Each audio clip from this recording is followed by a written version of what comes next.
네, 세계를 빠르게 알아보는 시간입니다. 선재규의 월드앤 이슈 시작합니다. 네, 코로나19와 그 밖의 국제 소식들 선재규 연합인포맥스 선임 기자와 짚어보겠습니다. 네, 어서 오세요. 어서 오세요. 네, 안녕하세요. 세계 기상도 빠르게 변하고 있잖아요. 네. 근데 올해는 폭염 때문에 북극 빙하 같은 그런 지역이 많은 피해를 볼 것이다 이런 소식이 있네요. 세계 기상기구 대변인이 그런 표현을 했습니다. 올해 여름에 폭염이 있었고 이것 때문에 지구 빙하 지역에 깊은 상처를 남길 것 같다. 그래서 북극 기온이 세계 평균보다 2배 빠르게 상승해서 특히 바다에 떠 있는 해빙이 아주 급격히 줄어들고 그것 때문에 온난화가 더 심화되면은 이제 이게 악순환이 된다고 지적했습니다. 그러면서 한 예로 캐나다의 밀런 빙봉이라고, 이 빙봉은 이제 육지하고 연결된 큰 얼음 덩어리인데요. 이게 지난 7월 말에 일부분이라고 하지만 80평방킬로미터 엄청납니다. 그게 바다로 떨어져 나갔다 이렇게 지적을 했습니다. 그러면서 캐나다 이 밀런 빙봉이 그나마 완전한 형태로 유지가 되어 왔는데 그것도 지금 흔들린다 이렇게 지적을 했습니다. 세계 기상기구는 이달 안에 관련 보고서도 내겠다 이렇게 발표를 했습니다. 기간은 계속 녹고 있는 상황이네요. 그렇습니다. 네, 그래서 프란치스코 교황도 나서서 시간이 없다, 서둘러야 한다 촉구했습니다. 네, 어제 기후 위기를 또 지적을 했습니다. 네. 지금 이걸 시정할 수 있는 시간이 점점 바닥이 나고 있다 하면서 파리 기후 협약이 산업화 이전보다 섭씨 2도 이상 올라가지 못하도록 그렇게 하려는 건데 우리가 할 수 있는 모든 걸 다 하자 하면서 그리고 코로나 얘기도 했습니다. 우리가 이것 때문에 갈림길에 서 있고 이걸 계기로 해서 불필요하고 파괴적인 목표와 활동을 끝내고 지속 가능한 생명의 가치를 더 배양하자 하면서 각자 에너지 사용이라든가 어떤 소비 습관을 한번 돌아보고 줄일 수 있는 게 있으면 줄이자. 이제는 회복의 정의를 우리가 추구를 해야 된다 이렇게 호소를 했습니다. 그렇군요. 미국 코로나 소식 한번 알아보겠습니다. 미국의 의료진들이 본인들이 코로나19에 감염된 걸 모르는 상태에서, 그러니까 무증상 상태에서 다른 사람한테 전파시킬 수도 있다 이런 것도 있네요. 네, 질병통제예방센터가 지난 4월 초부터 6월 중순까지 뉴욕, 캘리포니아, 오하이오에 있는 13개 병원 의료진 한 3,000명 이상을 대상으로 이제 항체 검사를 한 결과를 비교를 했는데 검사 대상자의 한 6%가 항체를 가졌다는 겁니다. 물론 이제 코로나에 감염된 적이 있다는 얘기죠. 그런데 문제는 이들 가운데 3분의 2 이상이 코로나 진단을 받은 적이 없고 특히 30%는 무증상이었다. 그러니까 다시 말해서 자기들도 모르는 사이에 병원에서 진료하면서 코로나 바이러스를 퍼뜨렸을 거라는 겁니다. 그리고 이제 특히 마스크 착용 문제를 이제 비교를 해봤는데 이들 의료진 가운데 마스크를 이제 늘 끼고 있었던 사람의 항체 보유율은 6%로 그렇지 않은 사람에 비해서는 이제 낮았다는 겁니다. 그러니까 거기는 이제 그렇지 않은 경우는 한 9%니까 그래서 마스크를 끼는 게 이렇게 효과가 있는 게 거듭 확인이 됐다. 항체가 있다 없다는 게 그러니까 감염이 된 다음에 나아야지 상체가 생기니까 그렇게 말씀하시는 거죠? 그렇죠. 그렇습니다. 네. 자, 워싱턴 포스트발 보도인데 트럼프 신임 고문이 코로나 집단 면역을 선호한다라는 보도가 나왔어요. 네, 스탠퍼드대 후보 연구소의 스콧 아틀라스 박사가 지난달 초에 이제 의학 고문으로 이제 새로 백악관에 합류를 했는데 이 사람이 집단 면역을 좀 추구하는 사람이라는 겁니다. 이게 아시다시피 이제 스웨덴이 했었죠. 이제 이렇게 무슨 사회적 거리두기 같은 거 하지 않고 건강한 사람들이 그냥 감염되게 해서 집단 면역을 형성하고. 아까 말씀하신 항체가 생기도록. 그렇죠. 이제 그런 건데 사실 이 스웨덴도 이게 실패했다는 그런 얘기들이 많거든요. 그런데 이게 경제 봉쇄를 안 해도 되니까 미국의 보수 진영이 그동안 이제 좀 선호해온 걸로 이렇게 알려졌는데 여기 대해서 이제 폴 로머 교수, 이 사람은 이제 2018년 노벨 경제학상 수상자인데 뉴욕대 교수가 이거는 엄청난 사망자를 내야 하니까 이건 말이 안 된다 이렇게 지적을 했습니다. 백악관도 일단 그렇지 않다고 하는데 지금 아시다시피 트럼프는 계속 이제 경제 재개 쪽에 관심을 갖고 있고 또 이 아틀라스 박사 이 사람도 지난 7월 초에 폭스 뉴스하고 회견하면서 젊고 건강한 사람은 감염돼도 문제가 없다 이런 얘기를 한 적이 있습니다. 그럼 백악관 같은 경우에도 아니다, 우리도 그런 거 아니다, 집단 면역에 관심 없다 말하는데 그런 모습은 조금씩 보인다고요?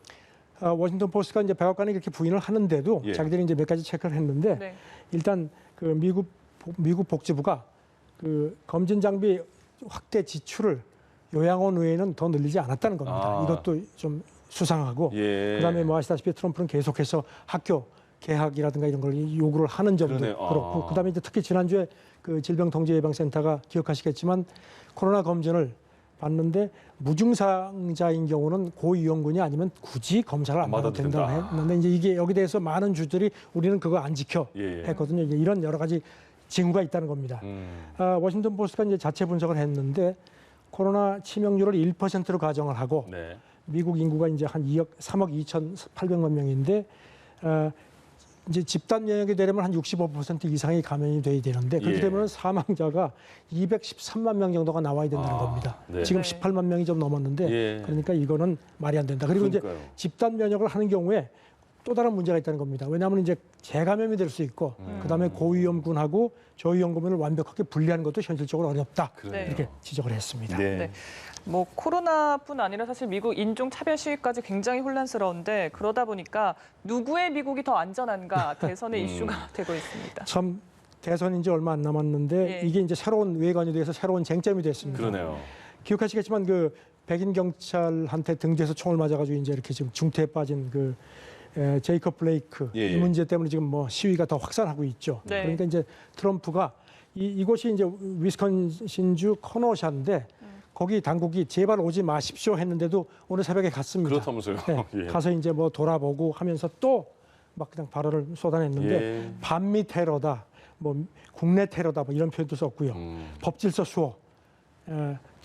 바이든이 되면은 이제 무법천지가 될 거다, 뭐 이런 얘기를 계속 하고 있고요. 네. 이제 여기 대해서 이제 바이든 쪽도 이제 그동안에 좀 가만히 있다가 안 되겠다 싶었던지 이제 펜실베이니아주 피츠버그에 가서 지금 이런 트럼프한테 4년을 더 맡기겠습니까? 이런 식으로 계속 이제 하는데 지금 뭐 트럼프가 간 게 코로나 대응이 미숙한 거에 대한 어떤 초점을 흐리려는 거 아니냐 이런 지적도 많습니다. 바이든은 그 피츠버그 제철소에서 연설하면서 트럼프가 유독한 존재다. 네. 그동안에 사실 좀 이렇게 원색적인 표현을 좀 아껴왔는데 안 되겠다 싶으니까 징후를 유발하고 폭력을 부추긴다 했습니다. 지금 트럼프가 이 제이컵 블레이크 그 가족들을 만날지도 관심인데 트럼프는 또 여기다 더해서 말이죠. 이 항의 시위에 하는 시위대에 17살 먹은 백인 소년이 총을 쏴서 2명을 죽게 했는데 이걸 또 두둔했습니다. 만약에 그때 총을 쏘지 않았으면 죽었을 거다 하는 식으로 하는데 지금 뭐 좀 이런 식의 어떤 그 누구의 미국이 더 안전한지 이게 어떤 정책도 아니고 이런 것이 이제 대선의 쟁점으로 부상을 해서 참 보기가 좋지가 않습니다. 선거를 이런 걸 이용하지 말고 이 사건은 굉장히 잘 풀어야 되는데 그게 대통령의 말입니다. 역할일 텐데요. 또 미국이 이렇게 했습니다. 전 세계를 상대로 북한에게 탄도미사일 지원하면 안 돼. 걸리기만 해봐. 막 이런 느낌인데요. 그것도 국무부, 상무부, 재무부가 어제 합동 메시지를 주의보를 이제 내놨습니다. 이런 게 처음이거든요. 그러면서 혹시라도 전 세계에 있는 기업이라든가 이런 사람들이 실수로 이렇게 북한을 그 탄도미사일 개발에 지원을 할 경우에 제재받는다. 그러니까 조심해라 하면서 무슨 뭐 여러 가지 뭐 북한의 상황이라든가 미국의 법률 관련 법규 그다음에 제재 대상 뭐 이런 것들을 쫙 내놨는데 지금 이제 북한에 대한 어떤 우회성 메시지, 경고 메시지도 있다. 그러니까 대선 끝날 때까지 가만히 있어라 하는 그런 얘기 같다. 뭐 이런 지적도 나옵니다. 그렇군요. 네. 러시아는 이게 무슨 상황인가 싶은데 나발리가 이제 독극물에 중독이 된 데 이어서 반 푸틴 블로거가 또 피습을 당했다고요. 네, 그 사람이 독극물 이렇게 돼가지고 지금 이제 베르네에 가 있죠. 치료받고 있죠. 회복돼 있는데 또 거기에 이어서 이제 주코프라고 이 사람은 이제 반 푸틴 블로거, 유명 블로거입니다. 여기가 또 집 앞에서 또 갑자기 또 막 괴한들한테 맞아가지고 상당히 다쳤습니다. 무서워요. 크렘린은 뭐 우리가 아니라고 하는데 지금 뭐 그런 조짐이 아닙니다. 지금 나발리는 독일에서는 약물이 검사됐다고 하고 러시아에서 아니라고 하고 또 나발리가 깨어나야지 뭔가 좀 풀릴 것 같은데 그것도 좀 기다려봐야겠습니다. 그리고 지금 그 코로나19 상황 때문에 무역도 많이 막힌 상황이고 중국은 힘이 굉장히 커지고 있고 그래서 일본과 호주와 인도가 야 그래 우리 좀 이렇게 단합하자 이런 게 있네요.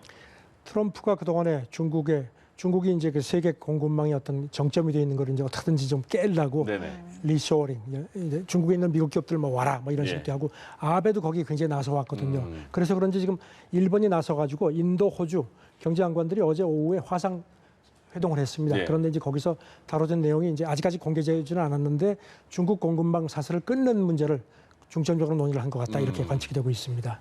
아시다시피 지금 뭐 중국하고 인도가 국경 충돌했고 중국하고 호주도 지금 좀 사이가 좋지 않으니까 이걸 일본이 아주 세게 파고 들어가는 것 같습니다. 그리고 지금 그 홍콩 신문 보도를 보면요. 여기다가 아세안 10개국도 이렇게 같이 넣어서 아예 그냥 중국을 이렇게 좀 왕따시키는 그런 것도 지금 논의를 하는 것 같다 했는데 지금 아시다시피 미국 주도로 일본, 인도, 호주 네 나라가 사각 안보 대화 틀이라는 게 있거든요. 네. 이것도 이제 어떤 약간은 느슨한 건데 미국은 이번 기회에 이것도 좀 더 이렇게 강화를 하려는 그런 움직임인데 이렇게 되면 이제 우리나라도 좀 여기 대해서 또 자꾸 좀 뭔가 압박이 오지 않을까 그러네요. 조금 그런 걱정도 됩니다. 그렇군요. 네. 예. 이제 하늘에서 드론이 집 나르는 거 보는 일 그리 머지 않은 것 같습니다. 지금 드론 배송이 미국에 속속 승인이 되고 있어요. 작년에 미국 연방항공청이 그 알파벳 구글하고 그다음에 UPS에도 이제 승인을 했는데 네. 사실은 아마존에 예. 이번에 승인을 했습니다. 네. 그러니까 이제 사실 이게 이제 하지만 아직까지는 이제 굉장히 시험적이죠. 네. 그러니까 이제 일단 사람이 많이 살지 않는 지역을 대상으로 해서 2.3km 미만 것만 배달을 하겠다고 하는데 예. 물론 굉장히 새로운 모습이지만 그렇죠. 사실 드론이 또 어떤 안전 문제도 있고 하니까 많은 어떤 그 점검이 더 필요할 것 같습니다. 우리도 네. 얼마 전에 보니까 우체국에서 그 산지에 시험 배송하는 걸 봤거든요. 드론으로. 네, 예. 얼마나 또 배송료가 비쌀지 모르겠습니다. 자, 연합인포맥스의 선재규 선임 기자와 함께했습니다. 고맙습니다. 네, 네, 감사합니다.